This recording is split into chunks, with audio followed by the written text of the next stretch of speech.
સ્વામિનારાયણ સાક્ષાત અક્ષર પુરુષોત્તમ સર્વેભ્ય પરમાં શાંતિં આનંદં સુખમર્પયેત. શ્રી સ્વામિનારાયણ ભગવાનની જય. શ્રી અક્ષર પુરુષોત્તમ મહારાજની જય. શ્રી ગુણાતીતાનંદ સ્વામી મહારાજની જય. શ્રી પ્રમુખ સ્વામી મહારાજની જય. શ્રી મહંત સ્વામી મહારાજની જય. પ્રગટ ગુરુ હરિ પરમ પૂજ્ય મહંત સ્વામી મહારાજની આજ્ઞા અને આશીર્વાદથી આપણે બધાએ નિત્ય પ્રાતઃ કથાનો લાભ લઈ રહ્યા છીએ. આજે આપણા માટે જાન્યુઆરી મહિનાની 10મી તારીખ અને શુક્રવારનો મહાપવિત્ર દિવસ છે અને 1421મી સભા થાય છે. અને કહત હૈ સહજાનંદ એ વિષય ઉપર 1072મો દિવસ થાય છે. આજનો દિવસ એટલે પુત્રદા એકાદશીનો મહાપવિત્ર દિવસ છે અને ધનુર્માસના પવિત્ર દિવસો ચાલી રહ્યા છે. એવા સમયની અંદર જ્યારે આપણે આપણા જીવનની અંદર વિશેષ કરીને ભગવાનની ભક્તિ કરીએ અને એ ભક્તિ કરવા માટે થઈને આપણને આવો સત્સંગનો રૂડો યોગ આપ્યો છે. આપણે છેલ્લા 2-4 દિવસથી આફ્રિકા યાત્રાના પ્રવાસની ઉપર છલી રૂપરેખાને આપણે સમજવાનો પ્રયત્ન કર્યો છે. તો એ મસાઈ મારા જેવા વન્ય પ્રાણીઓના દર્શન કરવાનું પૂર્ણ કર્યું. તો હવે આપણે આફ્રિકાના સત્સંગની અંદર કુલ 31 હરિ મંદિર છે અને 2 શિખરબદ્ધ મંદિર, એક નાયરોબીમાં અને બીજું જોનિસબર્ગની અંદર બની રહ્યું છે. એમ કુલ 33 મંદિરો છે અને કુલ 283 સેન્ટરોની અંદર સત્સંગ ચાલી રહ્યો છે. 573 સત્સંગ સભાઓ ચાલે છે. બાલ બાલિકા, કિશોર કિશોરી, યુવક યુવતી, સંયુક્ત સભા અને જ્ઞાન ગોષ્ઠી, આ પ્રકારે બધું ચાલી રહ્યું છે. 1541 કાર્યકર્તાઓ છે, 1018 પુરુષ કાર્યકરો છે, 523 મહિલા કાર્યકરો છે. 6 સંતોના મંડળ સતત વિચરણ કરે છે. એમાં પૂજ્ય પ્રિયવ્રત સ્વામીનું મંડળ સમગ્ર આફ્રિકામાં કુલ 20 સંતો સેવા કરે છે. સત્સંગની મજા તો હવે એ જોવાની આવે છે કે સત્સંગ એટલે આપણા સંપ્રદાયના બંધારણ પ્રમાણે ભગવાન અને ભગવાનના સંતને અર્થે પોતાની આવકનો 10મો ભાગ આપવો, એવી પ્રકારની એક ધર્મદાની પ્રક્રિયા આપણને બાંધી આપી છે.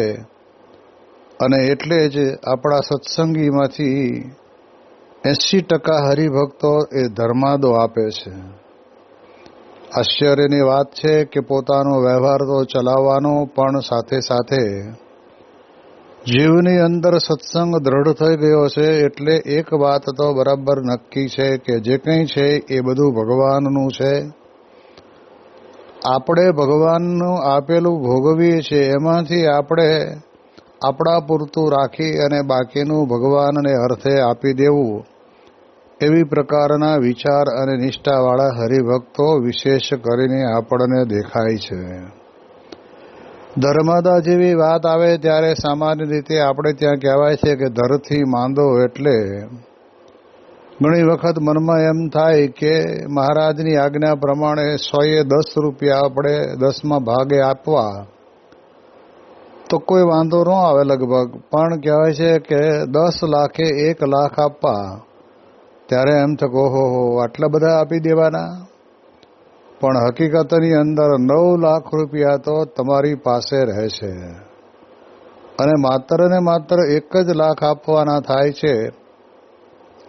એમાં પણ મનની અંદર જો એવો વિચાર આવે કે આટલું બધું આપી દેવાનું, મંદિરમાં તો ક્યાં તૂટો છે, દેનારા ઘણાય પડ્યા છે.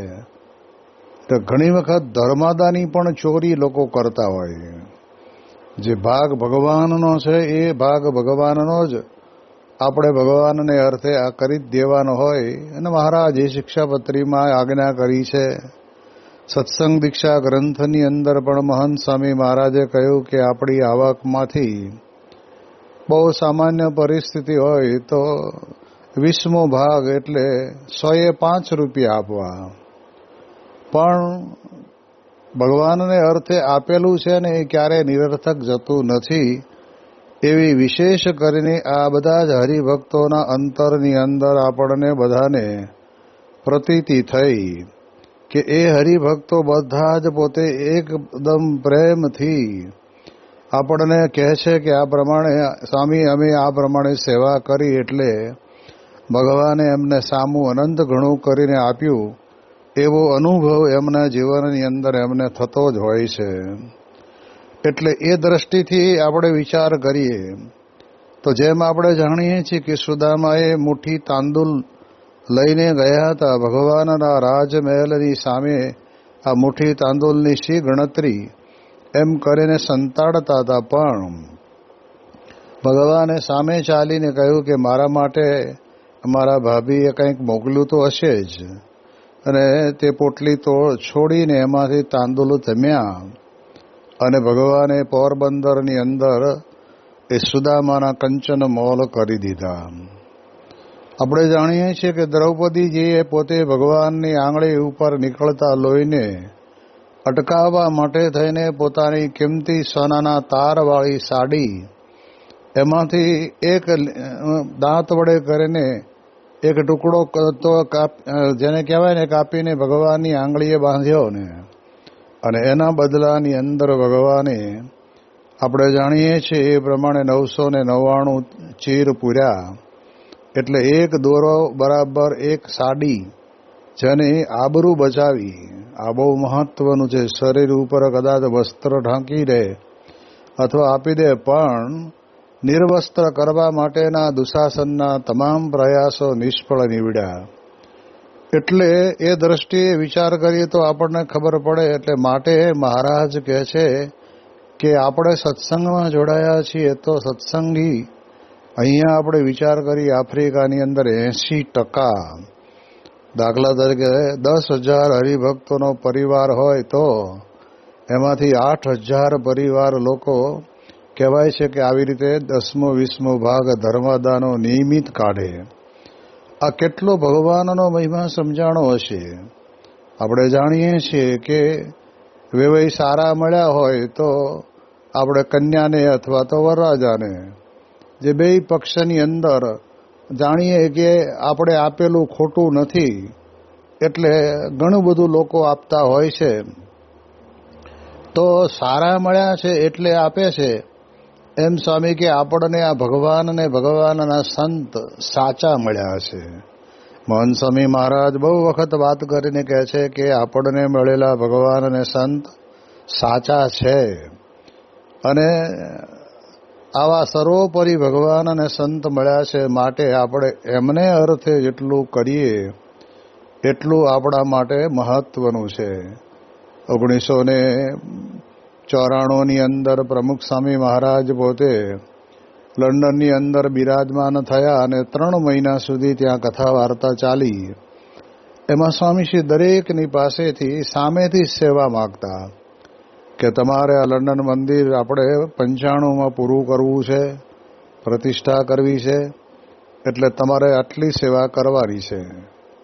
તો તે વખતે લંડનના હરિભક્તોએ એવું ન કહ્યું કે બાપા અત્યારે દેશકાળ બરાબર સારા નથી, ઘરની અંદર છોકરાને ટ્યુશનના અને સ્કૂલના ખર્ચા આવે છે, એકાદ જણ બીમાર હોય તો એનો પણ ખર્ચો આવે છે, એવું એક શબ્દ બોલ્યા નહીં.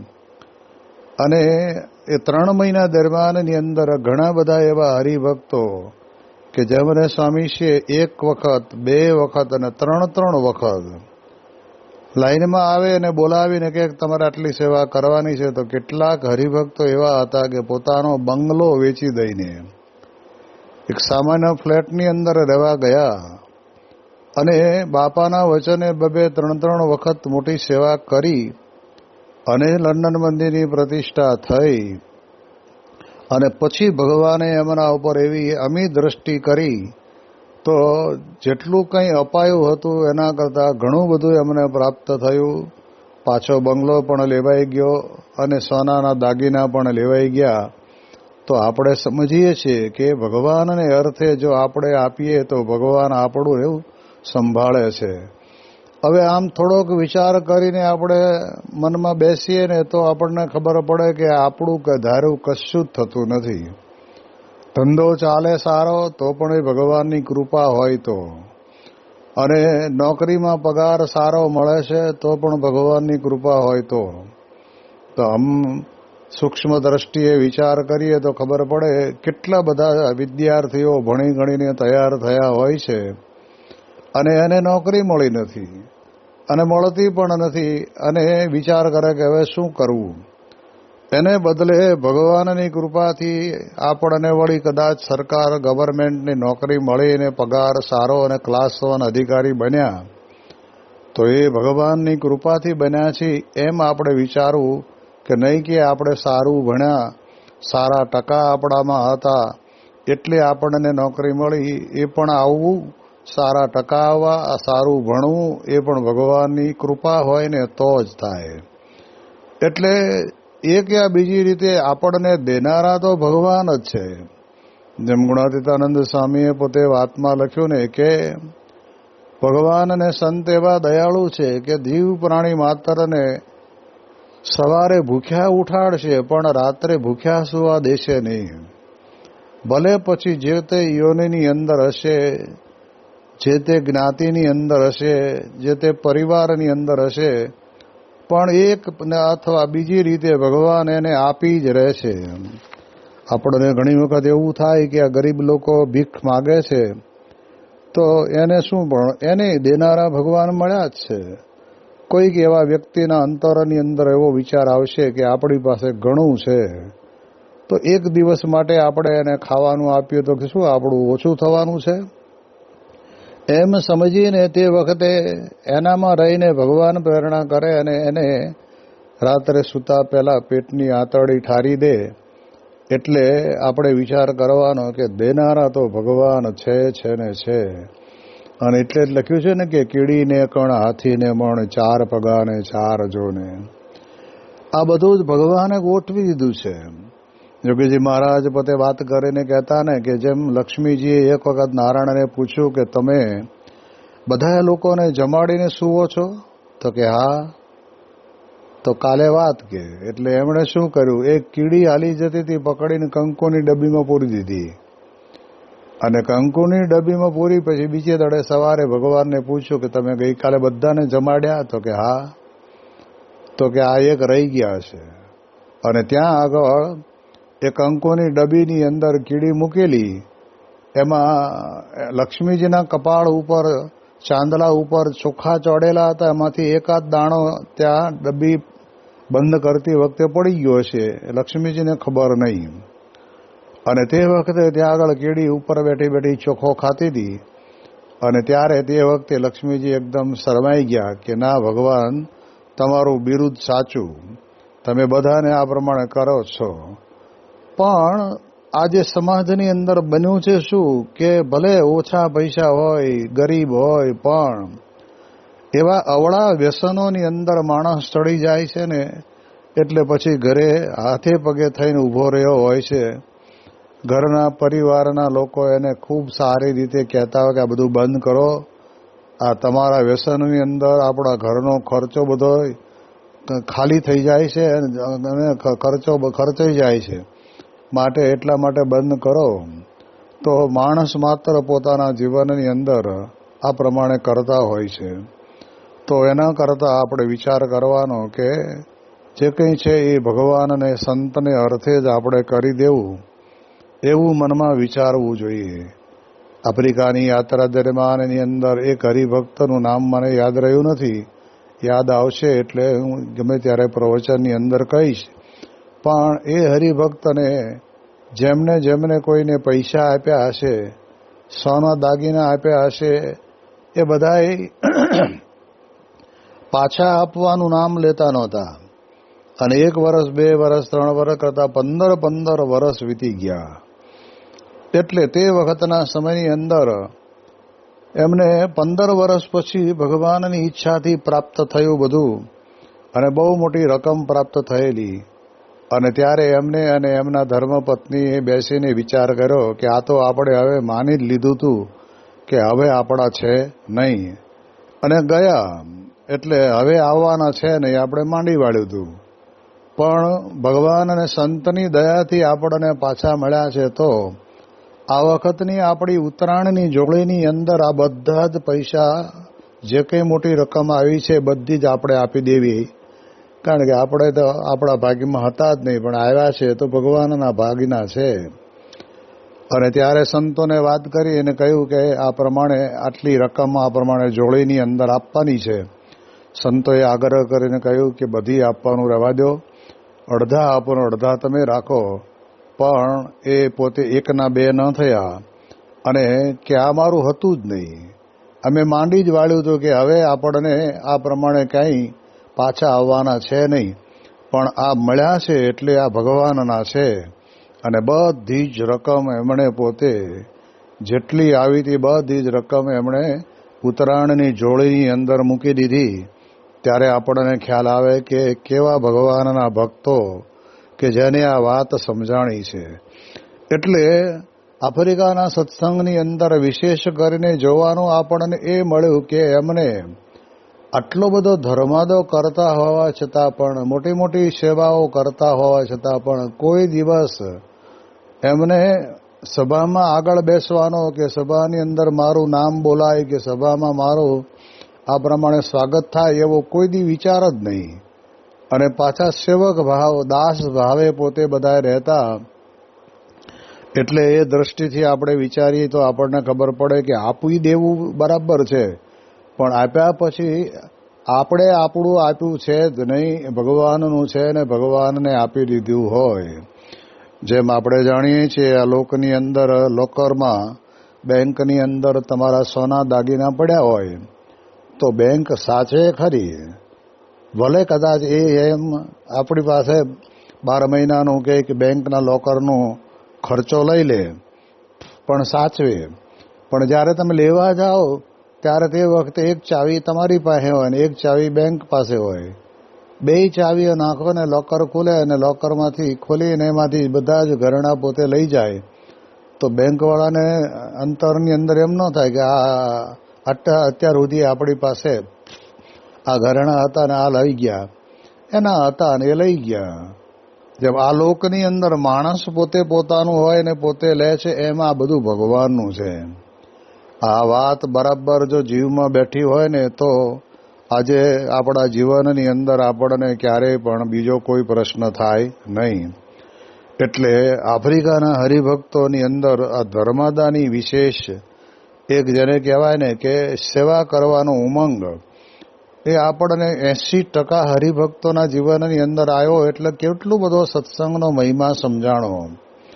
અને વાત એ વાસ્તવિક છે. મોહન સ્વામી મહારાજ કહે છે ને કે આપણે આરતીમાં બેઠા હોય અને આરતી પૂરી થયા પછી આરતીની આસ્કા લેવા માટે આપણને એક નાનો બાળક કે કિશોર પોતે લઈને આમ નીકળે, બાજુવાળો એમાંથી ખીચામાંથી રૂપિયો કાઢીને નાખે. એટલે આપણને બનમાં એમ થાય મળું નહીં નાખીએ તો આમાં આપણે ખોટા દેખાશું, એટલે લાવો ને નાખીએ એમ કરીને રૂપિયો લઈને નાખે તો ખરો, પણ નાખે ને તારે એમ એકદમ નિહાકો નાખીને નાખે મનની અંદર કે એ ગયો, હવે આપણી પાસેથી તો ગયો એમ નક્કી કરીને નાખે. અને એનો એ જ વ્યક્તિ લાખ રૂપિયા લઈ અને બેંકના કાઉન્ટર ઉપર જઈને લાઈનમાં ઊભો રહે, અને લાઈનમાં 50મો નંબર હોય તો ત્યાં સુધી ઊભો રહે, ને ત્યાં એનો વારો આવે ત્યારે બેંકવાળાને ત્યાં જઈને સીધી લાખ રૂપિયાની થપ્પી મૂકી સ્લીપ ભરીને આપી દે. બોલો સિક્કો મારીને સ્લીપ પાછી આપે ને પૈસા ગણી લે. તો તે વખતે થાય છે કે ગયા ના, ગયા એમ થતું જ નથી. તે વખતે એમ જ થાય છે કે આ આપણા છે ને આપણા ખાતામાં જમા થશે. એટલે એ દ્રષ્ટિથી આપણે વિચાર કરીએ તો આપણને ખ્યાલ આવે કે ભગવાનના મંદિરની અંદર આપવામાં ગયા એવું આપણને અનુભવાય, પણ ભગવાન અને સંત અને પોતાના બેંકના એકાઉન્ટની અંદર મૂકે તો ગયા નથી. પણ સ્વામી કહે છે ને કે આ લોકની અંદર ઘણી વખત એવી બધી પ્રકારની પેઢીઓ હોય છે, જેમ લક્ષ્મીચંદ બગાજીની પેઢી હતી. લોકો કહેતા કે એના જેવું કોઈ વ્યાજ ના આપે, એના જેવી પ્રમાણિક કોઈ પેઢી નહીં. અને એને બદલે એ જ્યારે ઉઠી ગઈ ને ત્યારે જેના જેના હતા એ ગયા તો ગયા, કારણ કે એ તો કંઈ ભગવાનના ધામને અથવા તો ભગવાનના મંદિરને અથવા તો સારા કામમાં તો વપરાવાના છે નહીં. પણ સ્વામી કહે છે કે અહીંયા એમ આ પુરુષોત્તમ નારાયણનું જે બેંક એકાઉન્ટ છે ને એની અંદર તમારી રકમ જાય ને એ અનંત ગણી કરીને ભગવાન અને સંત આપણને બધાને આપતા હોય છે. એટલે એટલા માટે થઈને આપણે આપણા જીવનની અંદર વિચાર કરવાનો કે હરિભક્તોનો જે સત્સંગ છે એ પાકો ક્યારે કહેવાય કે સ્વામી કે ભગવાન અને સંત જે કંઈ માગે ને તે વખતે મનની અંદર મોડો વિચાર ન આવવો જોઈએ. મનની અંદર એમ જ થાય કે ના, માગ્યું છે તો આપણે જે છે એમાંથી આપણે આપી જ દેવું. અને એમ જો બળ સહિત પોતે આપે તો સ્વામી કહે છે કે ભગવાનને સંતને રાજી થતા વાર લાગતી નથી. એ સુભાષભાઈ પોતે દારે સલામની અંદર એ સત્સંગના રંગે રંગાયા અને પછી એમણે મનમાં નક્કી થઈ ગયેલું કે આપણું કંઈ છે નહીં. અને એક વખત મહંત સ્વામી મહારાજે ખાલી એટલું કહ્યું કે આ કંપાલાની અંદર મંદિરની બાજુની અંદર એક બિલ્ડિંગ કરવાનું છે અને એ બિલ્ડિંગ તમારે કરી આપવાનું છે. હવે 5 માળનું કે 6 માળનું બિલ્ડિંગ છે. અમે જઈને આવ્યા, એટલું સરસ મજાનું બનાવ્યું છે કે જેની અંદર સભા હોલ છે, જેની અંદર ડાઇનિંગ હોલ છે, જેની અંદર બાળકોના ક્લાસીસ માટેના રૂમો છે, જેની અંદર કહેવાય છે કે આ પ્રમાણે સંતોના ઉતારા પણ છે. આ બધું જ એટલું સરસ બનાવ્યું છે, અદ્ભુત. અને વાત સંતો પણ કરતા કે સુભાષભાઈ રહે દારે સલામમાં અને કંપાલાની અંદર બનાવવાનું હોય તો પૈસા માણસ કદાચ કોક આપી દે, પણ આ તો પોતે જાતે ત્યાં રહ્યા અને કામ પૂરું ન થયું ત્યાં સુધી ઉપર ઊભા રહીને એ આખા બિલ્ડિંગનું કામ એમણે કરાયું. અને એથી મહંત સ્વામી મહારાજ એટલા બધા રાજી થયા. તો આજે એ સુભાષભાઈને પોતાને દિન પ્રતિદિન એમના પરિવારના એમના ભાઈનો દીકરો અને એમનો સુભાષભાઈનો દીકરો પવન, એ 2 જણા બહુ નાની ઉંમરના છે હજુ તો, પણ છતાંય આટલો મોટો વિકસિત ધંધો ચલાવે છે. અને એમની પોતાની મોટલ એ દરિયા કિનારે છે, એની અંદર સ્વામીશ્રી અને સંતો બધા રોકાયા. 1 કિલોમીટર લાંબી મોટેલ છે અને ત્યાં આગળ બધી જ પ્રકારની વ્યવસ્થા, રહેવા જમવાની, નાવા ધોવાની બધી પ્રકારની એ પરિવારે કરી. તો આપણને ખબર પડે કે આવી રીતે જ્યારે ભગવાન અને સંતને અર્થે આપી દેવાનું થાય તો તે વખતે એને મનની અંદર પ્રશ્ન ન થાય. આફ્રિકાના હરિભક્તોની અંદર વિશેષ જોવાની વાત તો આ જ મળી કે આટલી મોટી મોટી સેવાઓ એમણે પોતે ત્યાં તો કરી, પણ કહેવાય છે કે બાકીનું પ્રમુખ સ્વામી મહારાજ સ્મૃતિ મંદિર, પછી દિલ્હીનું અક્ષરધામ, પછી અમેરિકાનું અક્ષરધામ, પછી અહીંયા આગળ આપણે જુદા જુદા નાના મોટા જિલ્લાઓની અંદર શિખરબદ્ધ મંદિરો બને. એ મંદિરોની અંદર પણ આખા મંદિરો બંધાઈ જાય એવી પ્રકારની સેવા કરી. પણ એમને લેશ માત્ર પોતાના જીવનની અંદર ક્યારેય એમ થયું નથી કે માન આવ્યું નથી કે મારા જેવું કોઈ કરી શકે નહીં. એ તો અમે હોત ને અમે હતા ને એટલે થયું એવું નહીં. પણ બાપાએ દયા કરીને અમને સેવા આપી અને અમને કૃતાર્થ કરી દીધા છે એવો વિચાર એમના અંતરની અંદર રહ્યા કરે. એટલે ભગવાન અને સંતને અર્થે આપવામાં આપણા હરિભક્તો, અમે આફ્રિકાના સત્સંગ મંડળના સત્સંગીઓ એટલા બધા ઉમંગ અને ઉત્સાહથી અત્યારે સુરતની અંદર અક્ષરધામનું સર્જન ચાલી રહ્યું છે. ત્યાં પણ મહંત સ્વામી મહારાજે જેને જેને આજ્ઞા કરી એમણે પણ બહુ જ મોટા આંકડાની અંદર સેવા પોતે કરી. તો આ ધર્માદો આપે છે એવા 80% હરિભક્તો. પછી બીજી વાત આપણને સત્સંગની અંદર જાણવા એ મળી કે 80% કાર્યકરો ચેષ્ટા બોલે છે. હવે આપણે વિચાર કરીએ કે આ ચેષ્ટા બોલવાનું ભગીરથ કામ આપણને ઘણી વખત આકરું લાગતું હોય છે, પણ સ્વામી કહે છે કે જેને સત્સંગ જીવમાં બરાબર દ્રઢ થયો છે એવા 80% જેટલા હરિભક્તો કાર્યકર્તાઓ એ પોતે ચેષ્ટા બોલે. અને આ પ્રમાણે કહેવાય છે કે પછી જ રાત્રે સૂવાનું, પછી ગમે તેટલા વાગ્યા હોય, ગમે તેટલો ટાઈમ થયો હોય, તો પણ ક્યારેય એમણે પછી પોતાના જીવનની અંદર પાછીપાની કરી નથી. એનાથી આગળ આપણે જોવા જઈએ તો કે મંદિર દર્શન લગભગ મોટા ભાગના સેન્ટરોમાં મોટા પ્રમાણમાં હરિભક્તો કરે છે. આત્મીયતા અને મહિમા અને સરભરાનું આ દરેકનું એવું જબરજસ્ત પ્રેરક અંગ છે, જેને આપણે બહુ સમજી શકીએ તો આપણને ખ્યાલ આવે. અમે લોકો નાયરોબી મસાઈ મારા કરી અને પછી નકોરુથી કિસુમુ ગયેલા. કિસુમુની અંદર મહેશભાઈ કરીને આપણા એક સત્સંગી છે. તારીખ 11/3/2017 રોજ તેમના 36 વર્ષના નવયુવાન દીકરા વિશાલને હાર્ટ એટેક આવ્યો. બચાવવાના બધા જ પ્રયત્નો વ્યર્થ ગયા અને તે ધામમાં ગયો. પણ કોઈને ધક્કો લાગે એવો આ કપરો પ્રસંગ હતો, પણ મહેશભાઈને તો લેશ પણ થડકો ન થયો. અને ઉલટાનું એમને એમ થયું કે મારો દીકરો તો મહારાજના ચરણે જઈને બેઠો છે એમ કહીને સાકર વેચી. હવે આટલી નાની ઉંમરની અંદર જ્યારે આ પ્રમાણે કહેવાય છે કે હાર્ટ એટેક આવે 36 વર્ષની ઉંમરે અને ધામમાં જાય, ત્યારે ઘરની અંદર તો માણસ માતરને 12 મહિના સુધી શોક મટતો નથી. એને બદલે ધામમાં ગયો અને એ નિમિત્તે એમણે પોતે બધાને સાકર વેચી. અને સાકર વેચી અને 14/3/17 રોજ પુત્રના ધામ ગમન નિમિત્તેની પ્રાર્થના સભા યોજી, જેમાં સમજણથી ભરપૂર અદ્ભુત પ્રવચન કર્યું. તેમણે તો આંસુ ન આવવા દીધા, પણ તેમના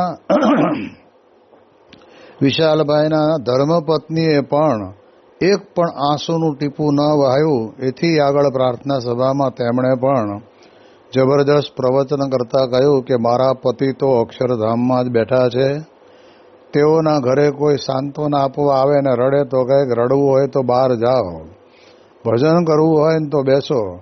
સ્વામી બાપાએ હરિભક્તોમાં કેવી અદ્ભુત સમજણ રેડી છે. આ પ્રસંગને હજુ અઠવાડિયું પણ થયું નહોતું અને મહંત સ્વામી મહારાજની ઉપસ્થિતિમાં ઉત્સવની સેવા પણ કરી. થોડા મહિના બાદ તેમના પુત્રના અસ્થિ વિસર્જન કરવા ગોંડલ ગયા અને આ બાજુ ગોડાઉનમાં આગ લાગી. સંતોએ જ્યારે સમાચાર આપ્યા હતો કે જેવી ભગવાનની ઈચ્છા, એમ મોટા આર્થિક નુકસાનમાં પણ સ્થિરતા રાખી. ત્યારે આપણને ખબર પડે કે આ નિષ્ઠાનો સત્સંગ, જેને આપણે કહીએ ને કે નિત્ય પ્રત્યે મંદિરે જવું અને મંદિર જઈ અને એ પ્રમાણે કહેવાય છે કે આત્મીયતા, સત્પુરુષની વિશેની દ્રઢ આત્મબુદ્ધિ અને સાથે સાથે કહેવાય છે કે આવો મહિમા એમના જીવનની અંદર દ્રઢ હતો. તો એના કારણે કરીને કિસુમોની અંદર આ પ્રમાણેનો આવો પ્રસંગ બન્યો મહેશભાઈનો, તો પણ એમને પોતાને થડકો થયો નહીં. એટલે આ સત્સંગ છે ને એ કોઈ દિવસ મૃત્યુ પામનાર પુત્ર કે પુત્રી કે જે કોઈ હોય એનાથી આપણને બચાવી દે એવી વાત કરવા કરતાં એવો સંજોગ આવે ને ત્યારે એ સંજોગની અંદર આપણને બળ અને હિંમત આપે છે. કારણ કે ભગવાનને આશરે જાય છે ને એ બહુ મોટામાં મોટું કામ. અત્યારે આપણે જાણીએ છીએ કે અહીંથી અમેરિકા જવાવાળા એ કરોડ ખર્ચીને જાય અને જાય ત્યારે પાછા પેંડા વેચે, જમાડે અને પહોંચે એટલે વળી પાછા પેંડા વેચે કે ભાઈ અમારા પહોંચી ગયા. પણ ત્યાં જઈને તો મજૂરી જ કરવાની છે 100%. ત્યાં આગળ ડોલરના ભાવ મોટા એટલે આપણને એમ થાય કે ઘણું કમાશું, પણ કહેવાનો અર્થ કે ત્યાં જાય તોય રાજી થાય છે, અને પછી તો 2 નંબરમાં ગયા હોય એટલે આવવાની તો કોઈ વાત હોય નહીં. તો પણ માણસ પોતે મનમાં એમ કે અમારા છે ને ત્યાં અમેરિકામાં છે. એટલે એમ સ્વામી કહે છે કે ભગવાનના ભક્તને ત્યાં આવી રીતે દેહ મૂકે તો પણ એ ભગવાનના ધામને પામે છે. આવી દ્રઢતાની વિશેષ વાતો આપણે આવતીકાલે કરીશું. શ્રી સ્વામિનારાયણ ભગવાનની જય.